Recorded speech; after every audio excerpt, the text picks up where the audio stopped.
부부간 민감한 얘기가 다수 있으니 비공개로 진행했으면 합니다. 1년 반 동안 피고인이 언론을 통해 나에 대해 온갖 유언비어를 퍼뜨렸습니다. 그래서 저는 재판이 공개됐으면 좋겠습니다. 결국 아내의 의견에 따라 공개 재판으로 진행하게 됐습니다. 먼저 류시원의 폭언과 폭행 여부에 대한 내용이 거론되는데요. 남편은 평소에도 폭력 성향이 있었고 습관적으로 욕설을 자주 했습니다. 그날도 나에게 폭언을 하며 뺨과 머리를 쳤습니다. 조모 씨는 부부싸움 중에 녹음한 파일을 증거로 제출을 했는데요. 여기엔 내가 웃음냐, 까불지 마라 등 폭언을 하는 류시원의 목소리가 담겨져 있었습니다. 하지만 폭행은 없었다는 게 류시원 측의 입장입니다. 부인이 혼인기간이 짧다 보니까 재산분할을 받기가 좀 어려우실 거예요. 폭행이 인정이 되면 위자료를 받을 수 있고 양육권을 인정받는데 아무래도 유리하게 될 테니까.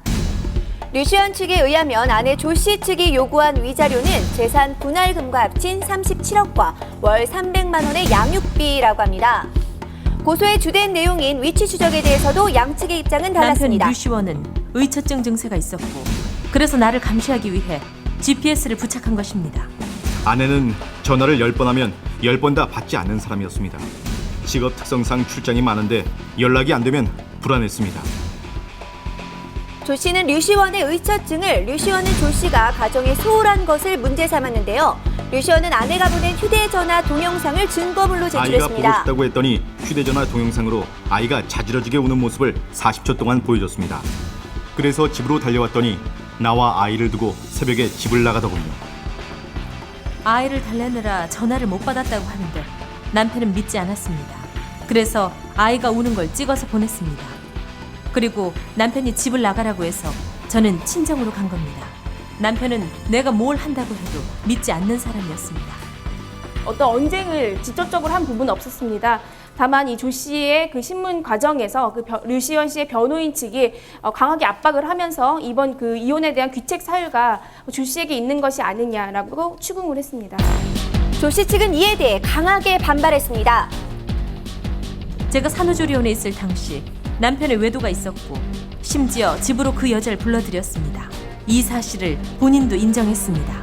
아내는 내 휴대전화에 있는 친한 동료들과의 투샷 사진을 보고 그 모든 여자와 외도를 했다고 생각했습니다. 아내는 나 몰래 내가 통하거나 대화하는 내용을 100여 차례나 녹음해왔습니다. 오히려 아내가 자주 늦은 시간에 외출을 했고 한 번 외출을 하면 남자 명함을 여러 개씩 받아오니 걱정이 됐습니다. 양측의 날선 공방이 계속되는 가운데 재판은 4시간 가까이 진행됐습니다. 판사는 합의에 대한 의사를 물었는데요. 합의 가능성은 0.01%도 없습니다. 솔직히 말하면 이제 연예계에 미련 없습니다. 앞으로 딸을 위해서라면 무엇이든지 할 겁니다.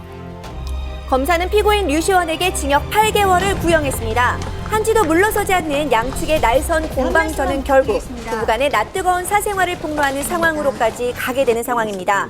공판이 끝나고 나온 두 사람 모두 많이 지친 모습이었는데요. 뭐 하고 싶은 얘기를 100% 다 하진 못했지만 예, 그래도 제 소신껏 성실하게 임했고요. 아마 판결에서 제 진심이 통했기를 진심을 바라겠습니다. 네. 어떤 재판 과정 속에서 어떤 증언들이 오고 갔는지. 두 분이 이렇게 뭐 제 입으로 별로 이렇게 얘기하고 싶은 부분이 별로 없어서 네. 예, 어찌됐든 하고 싶은 얘기 너무 많지만 자제하고 있고 굉장히 힘들지만 버티고 있으니까요. 결과 나올 때까지는 좀 우리 언론 기자님들도 조금 예, 자제를 좀 해주셨으면 좋겠습니다. 저의 딸과 제 가족을 위해서. 예, 감사합니다. 이번 고소에 맞서 류시원은 무고와 사기, 통신비밀보호법 위반 등의 혐의로 조 씨를 맞고소한 상황입니다. 두 사람의 이혼 소송과 관련 재판들이 어떻게 진행될지 귀추가 주목됩니다. 점핑걸 크레용팝에게 비상이 걸렸습니다. 온갖 논란에 휩싸이는가 하면 어제는 소속사 대표의 이름으로 험한 막말이 게재되면서 뜨거운 감정으로 떠올랐습니다. 자, 어찌된 사건일까요? 제2의 강남스타일이라고 불리며 빠빠빠 신드롬을 일으키고 있는 걸그룹 크레용팝. 인기에 힘입어 최근엔 광고 모델로도 활발한 활동을 이어갔는데요. 그러나 그 광고는 공개된 지 하루 만에 돌연 중단.